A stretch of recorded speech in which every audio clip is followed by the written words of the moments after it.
On the morning of January 8th, 1943, a maid named Alice Monaghan let herself into room 3327 of the Hotel New Yorker and found Nikola Tesla dead. He was 86 years old. He had been alone. He had asked not to be disturbed for 2 days, which was not unusual for a man who had lived the last decade of his life in near total isolation, feeding pigeons on the ledge outside his window and refusing most human company. What happened in the hours after his body was found is where this story actually begins, because within hours, not days, agents from the Federal Bureau of Investigation and representatives of the Office of Alien Property arrived at the hotel and began seizing his belongings, his trunks, his files, decades of notebooks. This happened despite one fact that gets left out of almost every retelling. Nikola Tesla had been a naturalized United States citizen since 1891. He was not an enemy alien. He was not under suspicion of espionage. He was an old man who had once been the most famous scientist in America, and the government moved on his estate with a speed that, even by the standards of wartime America in January 1943, demands an explanation. This is the real story of what was in those notebooks, why the government wanted them so badly, and why, more than 80 years later, we still do not have a complete answer for what happened to all of it. To understand why this moment matters, you have to understand who Tesla actually was, because the popular image of him has curdled into something almost useless. Today, he is either the sad genius who died broke while pigeons visited him more faithfully than people did, or he is the patron saint of every free energy forum on the internet, credited with secret technology so powerful that shadowy forces supposedly had to bury it. Both versions flatten a man who was, in reality, far stranger and far more rigorous than either caricature allows. Tesla was born in 1856 in the village of Smiljan, in what is now Croatia, the son of a Serbian Orthodox priest. He studied at the Graz University of Technology and later at the Charles Ferdinand University in Prague, absorbing mathematics, physics, and the emerging science of electrical engineering at the exact moment those fields were being invented. He was not a hobbyist who stumbled into greatness. He was formally trained, fluent in 8 languages by adulthood, and by his 20s, he was already operating at a level that unsettled the people around him. The story that best captures how Tesla's mind worked happened in a park in Budapest, sometime around 1882, before he had ever set foot in the United States, and years before his famous rivalry with Thomas Edison began. Tesla was walking with a friend, reciting lines from Goethe's Faust, when the complete design for the rotating magnetic field, the principle that would become the alternating current motor, appeared to him fully formed. He is said to have grabbed a stick and sketched the device in the dirt on the spot. His friend reportedly thought he was having some kind of episode. What Tesla was actually describing, according to his own later accounts, was a capacity he had possessed since childhood, an intensely vivid form of visualization that let him construct entire working machines inside his mind, run them, watch for wear points, and design flaws, and only then build the physical version, often getting it right on the first attempt.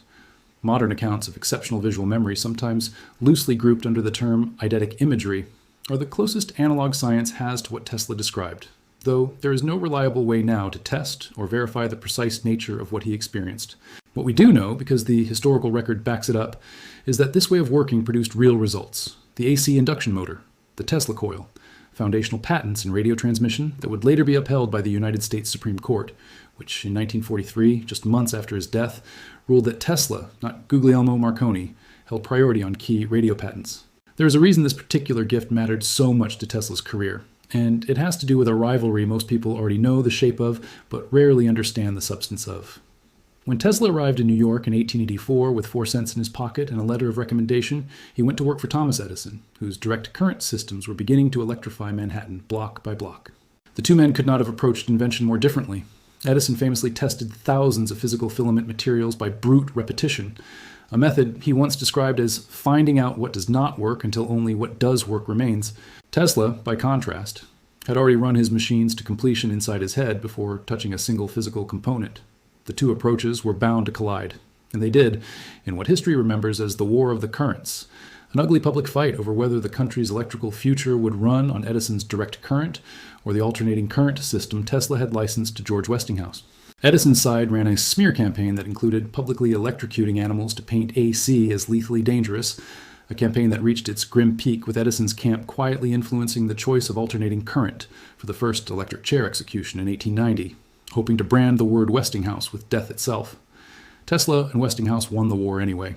Alternating current became the standard because it could travel much farther with far less power loss, and by 1893 Tesla's system was chosen to light the world's Columbian Exposition in Chicago, illuminating nearly 200,000 light bulbs across the fairgrounds for millions of visitors, and shortly after, to harness Niagara Falls itself, delivering electrical power to Buffalo, New York, in a project many engineers of the era had considered essentially impossible. Tesla was, by his mid-30s, arguably the most famous applied scientist in the country. That fame is part of what makes his final decade so jarring by comparison, and it is essential context for understanding why the government took his death and his papers as seriously as it did. This was not an obscure crank. This was the man who had electrified a continent. This matters for understanding the notebooks because it explains why they are so notoriously difficult to read. Tesla did not think in straight lines, and he did not write for an audience. Researchers who have spent careers working through the surviving material describe pages that shift without warning between English, Serbian, French, and German, sometimes mid-sentence. A single page might contain a partial circuit diagram, a fragment of Serbian poetry, and a calculation that seems to belong to an entirely different project, with no note explaining the connection. Because so much of the actual invention happened inside his head, the notebooks often read less like an engineer's working papers and more like fragments of a private internal monologue, shorthand jotted down after the real work was already finished somewhere else. That is part of why significant portions of Tesla's archive remained genuinely under-examined for decades. It was not laziness on the part of historians. It was a real interpretive problem, and honest researchers will tell you it still is. Now, to the part of the story most people never fully get, because the popular version compresses it into a simple tragedy. Wireless energy transmission was not a side hobby for Tesla. By his own repeated statements, across decades it was the project, the one everything else fed into. In 1899 and 1900, Tesla set up an experimental station in Colorado Springs, at an altitude he chose deliberately for its thin, dry air and its frequent lightning activity. There, using a massive coil of his own design, he generated artificial lightning bolts up to 135 feet long, and, by his account, briefly lit incandescent lamps wirelessly at a distance of 26 miles. It was also at Colorado Springs that Tesla recorded what he believed were signals of extraterrestrial origin, a claim that damaged his credibility with the scientific establishment for the rest of his career, and one that modern radio astronomers now suspect may actually have been an early, accidental detection of natural radio emissions from Jupiter, a phenomenon not properly understood until decades later. Whether or not that specific identification is correct, the broader point stands. Tesla was operating right at the edge of what the instruments and the theory of his era could support, and he knew it. The Colorado Springs station itself is worth pausing on, because the sheer scale of what Tesla was attempting there tends to get lost in a single sentence about artificial lightning. He built the facility on a patch of high plains just east of Pikes Peak, specifically because he needed to study atmospheric electricity directly, and the region's frequent thunderstorms gave him a natural laboratory no city could offer. At the center of the station stood a coil roughly 50 feet in diameter, crowned with a mast that pushed the whole apparatus to over 140 feet in height. And by his own log entries, Tesla was working with electrical potentials that, if his figures are accurate, exceeded anything else being generated anywhere on Earth at the time, on the order of tens of millions of volts. He recorded standing waves in the ground itself during thunderstorms, evidence, he believed, that the Earth was behaving exactly like the resonant conductor his theory predicted. He also, in one now famous entry, described lightning striking 22 miles away and claimed his equipment registered the exact moment of impact through the ground rather than through the air, a claim that, if his instrumentation was doing what he thought it was doing, would represent an early and startlingly sophisticated grasp of how electromagnetic energy actually propagates through the Earth. Modern engineers who have tried to reconstruct Tesla's Colorado Springs notebooks generally agree his instrumentation of the period had real limitations, and that some of his voltage estimates were almost certainly too high. But the underlying experimental instinct, that the ground beneath his feet was an active, resonant, information-carrying medium rather than simply inert dirt, was sound, and it is the direct intellectual ancestor of everything he tried to build at Wardenclyffe a year later. From Colorado Springs, Tesla returned to New York, convinced he could scale the principle up into something planetary. He believed the Earth itself, together with the ionosphere, formed a kind of resonant cavity, and that if you could excite that cavity at its natural frequency, you could transmit both signals and, he believed, usable power across the globe with minimal loss, using the planet as the conductor. This idea that the Earth and the upper atmosphere form a genuine electromagnetic resonance system sounds speculative when you first hear it attributed to a 19th century inventor. It is not speculative, it is real physics. The phenomenon is called Schumann resonance, and it describes exactly what Tesla was theorizing, a set of extremely low-frequency standing waves that circle the globe within the cavity formed by the Earth's surface and the ionosphere. The catch, and this is the detail worth sitting with, is that Schumann resonance was not formally identified and mathematically described until 1952 by the German physicist Winfried Otto Schumann, 9 years after Tesla's death. Tesla never used that term and never had access to the modern electromagnetic theory that let Schumann calculate it properly. But the conceptual core of what Tesla was chasing at Wardenclyffe, a resonant planet-scale electromagnetic system, describes the same physical reality that Schumann later formalized. That is not proof Tesla secretly possessed advanced physics. It is evidence of something almost as remarkable, that an experimentally driven intuition-first mind reasoned its way toward the rough shape of a real phenomenon that the mathematical tools of his own era were not yet equipped to fully describe. Built on that theory was Wardenclyffe Tower, constructed on Long Island starting in 1901, funded initially by financier J.P. Morgan, to the tune of $150,000, a substantial sum at the time. The tower rose 187 feet, topped with an enormous copper dome, designed as the transmitting station for what Tesla called his world wireless system, a plan to broadcast not just messages, but, he believed, usable electrical power to receivers anywhere on Earth. The standard story is that Morgan pulled his funding once he realized the system could not be metered, that free wireless power had no obvious way to generate revenue for investors, and that this is why the project collapsed. The financial record is more layered than that. Tesla had also, without fully informing Morgan, expanded the project's ambitions well beyond the original wireless telegraphy proposal Morgan had actually agreed to fund. And Morgan's later correspondence reflects real frustration at what he saw as scope creep and cost overruns, as much as skepticism about the underlying physics. Both things can be true at once, that a genuinely disruptive business model made investors nervous, and that Tesla's own management of the project gave Morgan legitimate reasons to walk away. By 1906, construction had stopped entirely for lack of funds. Tesla, deeply in debt, eventually lost the property. In 1917, during the First World War, the United States government demolished the tower, officially over unfounded fears that German agents might use it, though by then it had stood dormant and skeletal for years, a monument to an unfinished idea. Tesla was still alive to watch it come down.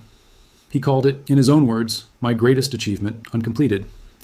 It is worth sitting for a moment on what was actually lost when that tower fell, because it was not simply an eccentric folly. Tesla's surviving Wardenclyffe correspondence and technical sketches show a project that had grown, in his mind at least, into something closer to a complete communications and power infrastructure than a single experimental transmitter. He envisioned a global network of receiving stations, portable devices that could pull both signal and modest power directly from the resonant field he believed the tower would establish. Effectively a wireless internet and a wireless grid conceived roughly a full century before either technology became a practical reality. Whether the physical tower, as actually engineered and funded, could have delivered meaningfully on that vision at any real scale is something historians and engineers still debate. And the honest answer is that we will likely never know, because it was torn down for scrap before it was ever tested at anything close to full power. What we do know is that the underlying ambition, planet-spanning wireless communication carried on a natural resonant frequency, was not abandoned by history so much as reinvented decades later by other people, using other infrastructure, under other names. That brings us to the final decades of Tesla's life, the ones that get compressed into the pigeon story and little else, and this part deserves more respect than it usually gets.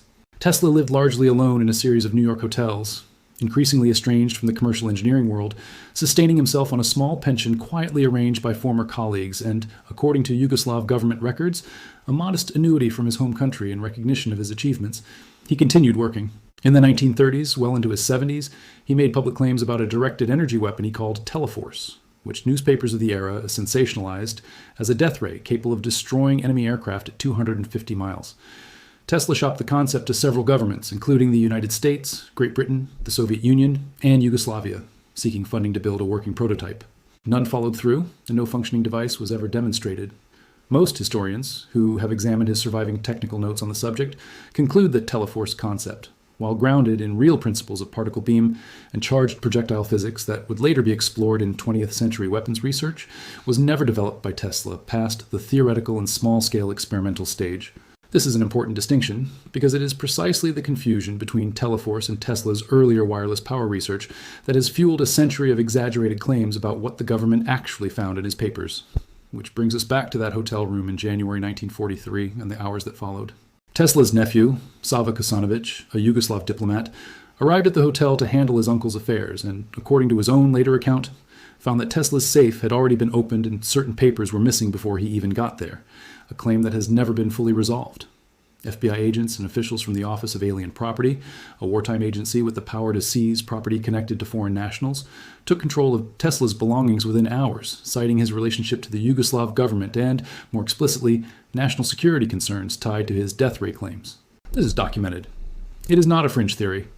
FBI files on Tesla, later released in part under the Freedom of Information Act, confirm that the seizure happened and confirm that officials were specifically concerned about Teleforce falling into the hands of wartime adversaries, at a moment when the outcome of the Second World War was still very much undecided. The government brought in John G. Trump, a respected electrical engineer at MIT, and notably the uncle of a future American president, to review Tesla's papers. Trump spent roughly 3 days going through the material that had been seized, working alongside officials from the Office of Alien Property and the Alien Property Custodian's Office, with the explicit mandate of determining whether anything in Tesla's files represented a viable weapon or discovery of military value that an adversary power could exploit. His official report, dated January 1943 and later declassified, concluded that Tesla's work, particularly the death ray claims, contained no evidence of a workable new technology or discovery, and consisted mainly of speculative, philosophical, and somewhat promotional material based on well-established principles, essentially describing decades-old engineering ideas dressed up in Tesla's characteristically grand rhetoric rather than any concrete new weapon design. On paper, that sounds like the end of the story. A credentialed independent engineer looked, found nothing dangerous or valuable, and the material was, in time, at least partially returned to Tesla's family. But even that seemingly tidy conclusion raises its own quiet question, because Trump was reviewing whatever had already been gathered together for him by the agents who conducted the initial seizure. And there is no independent, contemporaneous inventory confirming that absolutely everything Tesla had in his possession on the day he died made it into the pile Trump was actually shown. Except the full picture is messier than that clean ending suggests. And this is where honest uncertainty has to replace easy answers. Tesla's papers were not returned all at once or completely. Some material went to Kosanovich and was eventually transferred to Belgrade, where it now forms the core of the Nikola Tesla Museum, a legitimate and extensively cataloged archive that researchers can and do visit today. Other material remained in the United States for years before partial release.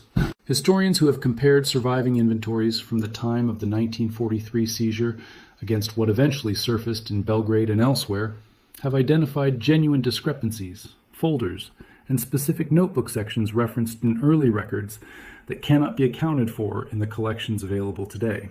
This does not prove a cover-up of secret physics. Wartime government agencies, moving quickly, under pressure, with imperfect record-keeping, lost and misplaced material all the time, for entirely mundane bureaucratic reasons that had nothing to do with suppressing scientific breakthroughs. Files got separated during transit between agencies. Some material was reportedly damaged. Sava Kosanovich himself spent years after the war petitioning both the American and Yugoslav governments for a fuller accounting, and eventually helped establish the Belgrade Museum specifically so that whatever had survived could finally be cataloged properly and kept together in one place, rather than scattered across competing archives and private collections. But the honest answer, the one serious Tesla scholars will give you if you ask directly, is that nobody can say with total certainty that every page Tesla ever wrote has been accounted for, and that gap, however it happened, is exactly the kind of unresolved historical loose thread that lets speculation rush in to fill it. It is also worth remembering that this uncertainty cuts in both directions. An unaccounted for folder is just as likely to contain routine correspondence or a duplicate sketch as it is to contain some withheld breakthrough. And serious archivists are careful never to treat absence of evidence as evidence of a hidden discovery. So where does that leave us, sitting here more than 80 years later, looking at the actual documented record rather than the internet mythology built on top of it? It leaves us with a genuinely remarkable, entirely human story, one that does not need embellishment to be extraordinary. A formally trained scientist with an almost unclassifiable gift for internal visualization, who gave the world alternating current, radio's foundational patents, and the basic architecture of wireless transmission, spent the last 50 years of his working life chasing a single, unified vision of a planet interconnected by resonant electromagnetic fields. Along the way, working from intuition, experiment, and mathematics that were, in places, decades ahead of the formal theory available to support them, he stumbled onto real phenomena, like the resonant cavity that would later be named for Winfried Schumann, that mainstream physics would only catch up to and properly explain years after Tesla was gone. He died alone, in debt, feeding pigeons from a hotel window, while the government he had chosen as his home, the one whose citizenship he had proudly held for over 50 years, moved into his room within hours of his death and combed through everything he had left behind. What they found, according to the official, declassified record, was not a hidden weapon and not a working free energy machine. What is far more interesting, and far better supported by the actual evidence, is a portrait of a mind that operated so far outside the normal boundaries of its era that even now, historians and physicists are still working through exactly what he understood, what he merely intuited correctly by extraordinary chance, and what remains permanently unclear because the paper trail itself has real, undeniable gaps in it. That, in the end, is a more honest kind of mystery than the version that gets repeated in videos promising a hidden blueprint for free energy buried by shadowy interests. The kind of story that trades a genuinely strange, well-documented life for a tidier, more sensational one that never actually happened. Real history rarely hands you a clean villain and a tidy suppressed secret. What it hands you, instead, is a man who saw further than almost anyone else alive in his moment, who could not always translate what he saw into language other people could follow, and whose most important ideas were scattered across 50 years of notebooks written in 4 languages. In a private shorthand nobody else has ever fully learned to read. Tesla himself seemed to understand exactly how this would go. Near the end of his life, isolated and increasingly dismissed by the scientific establishment that had once celebrated him, he wrote that the present belonged to other men, but that the future, the one he had actually worked for, was his. He was not entirely wrong. Alternating current now powers nearly every electrified place on Earth, quietly, invisibly, exactly the way he first imagined it, running through the ground of that park in Budapest. The resonant cavity he theorized decades early now has a name, confirmed by instruments he never lived to see built. And the notebooks that the government combed through in the hours after his death still sit, in part, in a museum in Belgrade and in scattered archives across 2 continents, waiting for researchers patient enough to keep doing what Tesla's own contemporaries could never quite manage, reading a genius on his own terms, in his own language, page by disordered page, and resisting the very human temptation to fill in the gaps with something more thrilling than the difficult, unfinished truth actually is.